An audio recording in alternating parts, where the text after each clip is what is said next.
The man who used magic to steal $242 million Why would you steal money PTY. and give it away? The massive amounts of money that he directed, $240 million. The story that we were told was that it was a result of some type of hypnosis. That he had this special power over people. If you know a bit about African nationals and their dealings with foreign banks, the number $242 million may ring a special bell. While Emmanuel Nuude pulled off a scam by selling a fake airport to a Brazilian bank for the same amount, Futanga Babani Sissoko, a flashy Malian, managed to swindle the Dubai Islamic Bank of $242 million with nothing but empty promises and the illusion of black magic. His tale, however, didn't end there. He later on journeyed to America, where he began to spend his newfound fortune lavishly, indulging in luxury cars, extravagant houses, exquisite jewelry. In the company of beautiful women, he seemed untouchable, living a life that most could only dream of. However, his flashy lifestyle eventually attracted the wrong kind of attention, leading to a messy battle with the U.S. government. This is the story of a man whose powers of deception were almost superhuman. It is considered one of the most astonishing and peculiar tales you'll ever hear. It's a narrative of fraud on an entirely different level. This reality is confirmed by American court cases, as well as lawyer testimony and substantial evidence. Stay tuned as we delve into the truly remarkable story of Futanga Babani Sissoko, aka Baba Sora. There are several tribes in the area that he came from.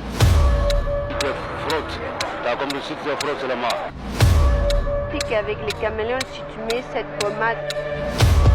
Si je fais les trucs là avec le caméléon là, donc ça il peut rien te refuser.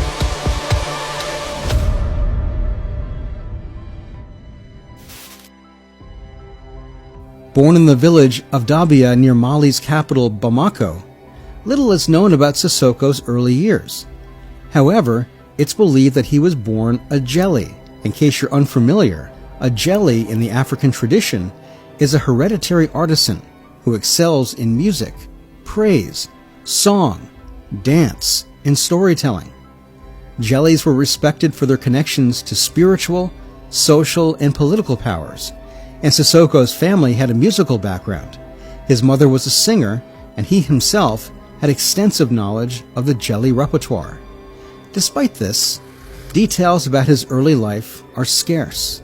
However, the significant part of this story, which pulled him into discussions of international banking fraud, began in August 1995.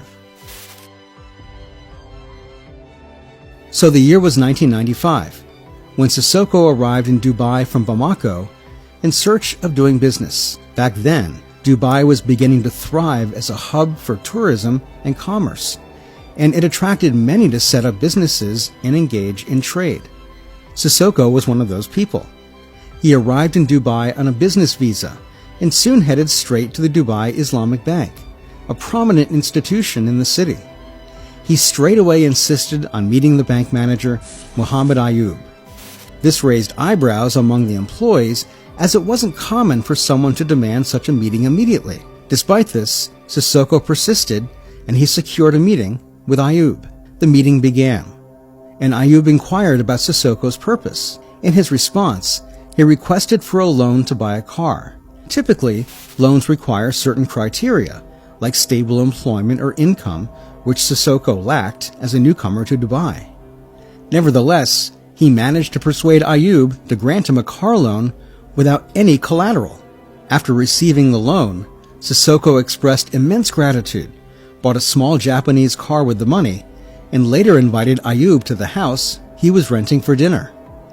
Initially hesitant, Ayub eventually agreed, enticed by Sissoko's promise of sharing something extraordinary from his culture, a marvel he had never witnessed before. Sissoko assured Ayub that he wouldn't regret accepting the invitation. Later that evening, Ayub arrived at Sissoko's apartment, where he was warmly welcomed. After some initial conversation and hospitality, Sissoko guided Ayub to a dark, smoke-filled room that seemed like something out of another world. filled with various mysterious objects. There, Sissoko revealed his claim of being a magician, capable of using jinns performing magic to double any amount of money. It's important to add here that black magic is taken very seriously in the Islamic world and is considered sinful. Despite this religious condemnation, Sissoko's charisma and mystique appear to have a powerful effect on Ayub. Some sources suggest that to test Sissoko's claim, Ayub gave him around 100,000 dirham. After receiving the money, they entered the dark room together. In the center of the room, Sissoko sat with the money while Ayub watched. Suddenly, music filled the apartment as Sissoko threw a substance into the air, causing the smoke and incense to intensify. He began chanting in strange tones, swaying his body. The electricity went out too, plunging everything into darkness.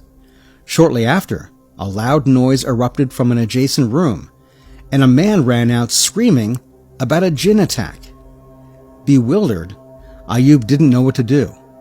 Sissoko reassured him, explaining that such occurrences were normal and advised Ayub to leave until the money doubling process was complete. Scared and confused, Ayub obeyed and waited outside. As Ayub waited, he heard music, movements, and even thunder and lightning from inside the apartment. After some time, the commotion ceased, and Sissoko invited Ayub back in.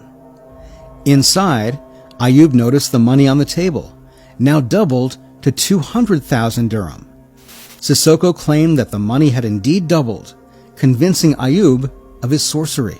The money-doubling trick was a common scam in the 1990s, often performed by individuals of African descent. However, Ayub fell for it, genuinely believing Sissoko's claims of sorcery. This belief led Ayub to regularly transfer substantial sums to Sissoko. He opened a special account for him in the bank, too. He made one transaction after another, transferring millions to Sissoko's account.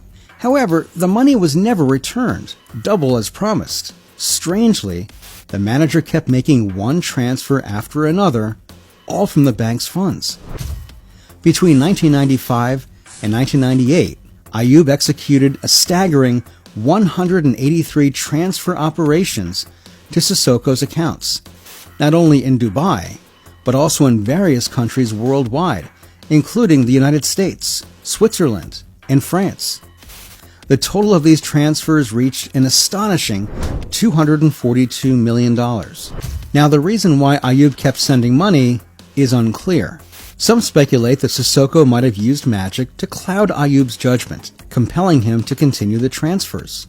Others suggest fear as a factor, with Ayub genuinely believing Sissoko's claims and fearing harm to himself or his family if he disobeyed.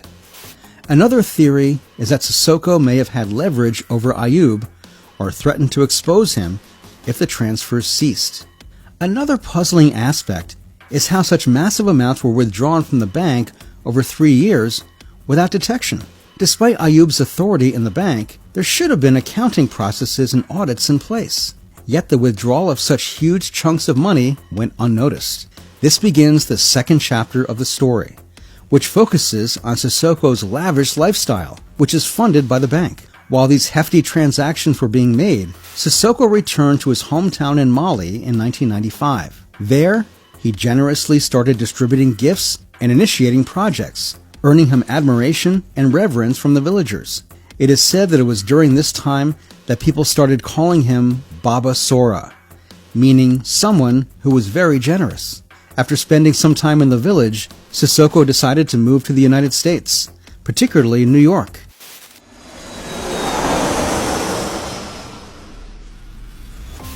Now, the first thing Sissoko did while arriving in New York was to open an account with Citibank, one of the largest American banks at the time. Alan Fine, a Miami attorney, stated that He walked into Citibank one day, no appointment, met a teller, and he ended up marrying her. yes, that's right. He managed to convince a female employee to marry him despite already having multiple wives in Africa, Europe, and other parts of America. This marriage aimed to facilitate his banking transactions, as he planned